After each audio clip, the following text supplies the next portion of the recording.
Pessoal, me chamo Vinícius Oliveira Andrade e hoje nós vamos ver o conteúdo no caso de comunicação interprocessos. Eu vou falar mais especificamente sobre exclusão mútua, mas só dando uma introduçãozinha. Como sabendo, todos os processos eles se comunicam frequentemente e precisam se comunicar com os outros. Portanto, há uma necessidade entre os processos que seja preferencialmente bem estruturada para que não haja interrupções. Como assim? Há necessidade que os processos se comuniquem um com o outro através da memória de uma forma que não haja uma interrupção entre eles. A função da comunicação entre os processos deve levar em conta três pontos principais, que é o quê? Um processo pode passar informação para o outro, deve certificar que dois ou mais processos não interfiram um com o outro em uma seção crítica e devem ser bem sequenciados, de uma forma que um não atrapalhe o outro e que não haja dependências. Como estamos falando de comunicação entre processos, no caso, a comunicação entre os processos vão se dar pela memória, no qual um processo compartilha uma área de memória com outro processo. Aí, nesse momento, por exemplo, o processo A poderia estar lendo algum dado e o processo B ele poderia estar escrevendo algum dado. Aí, nesse caso, poderia haver uma condição chamada que é condição de corrida, que é o quê? Quando dois ou mais processos compartilham uma memória e o resultado de ambos os processos depende de quem acessa o processo primeiro.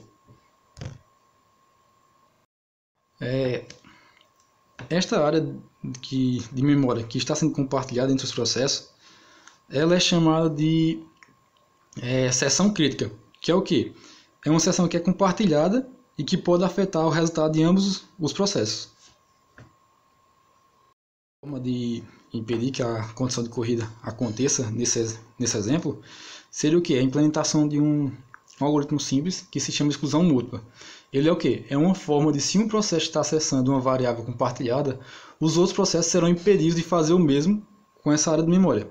Ou seja, se esse daqui já está acessando essa área de memória, o processo B não poderá acessar também. Vou apresentar aqui de exclusão mútua, é uma chamada semáforo. Essa semáforo ela serve como os outros algoritmos de exclusão mútua. Ele vai impedir que uma área crítica, no caso essas duas, essa e essa outra, sejam acessadas ao mesmo tempo. Ela basicamente faz o quê? Ela consiste em um mutex, que é um inteiro, que inicialmente com 1, quando não há... Inicia-se com 1. Aí, vamos lá rodar o algoritmo. Primeiro, a gente produz um item, e vem aqui uma das características do semáforo, que é o quê? É o down. O down ele é uma instrução única e indivisível. Em uma instrução única e indivisível, ele vai fazer o quê?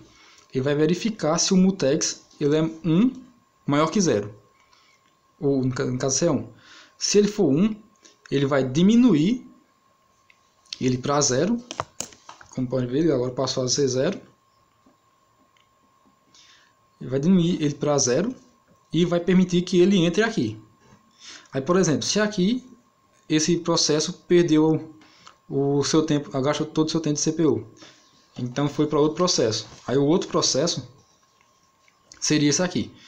Aí, como vocês podem ver, ele está dando o down de novo. Nesse down ele vai fazer o que? Ele vai verificar se o mutex é 1. Como a gente foi visto aqui em cima, ele se tornou 0. Depois que esse aqui entrou, ele se tornou 0. Ou seja, como ele é 0, ele vai dar um sleep nesse processo, que é o que? Ele vai dormir e vai esperar até ser chamado de novo. Como ele dormiu, ele perdeu o tempo de CPU dele e voltou para o processo anterior. Aí esse processo anterior ele fez o que? O item que tinha sido criado aqui em cima, ele apenas adicionou uma lista. É isso que essa função faz. Depois que ele adicionou essa lista, veio uma outra característica do semáforo, que é o wap. O wap ele faz o que?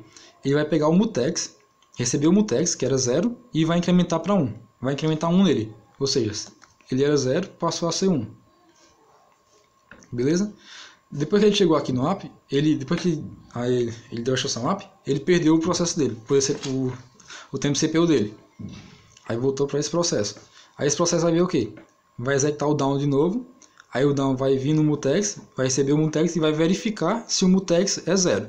Se for 0, ou se for 1, ele vai verificar se o mutex é 1. Se for 1, ele vai decrementar esse 1 para 0 novamente e vai entrar na região crítica, que no caso seria isso aqui, que é o de remover item.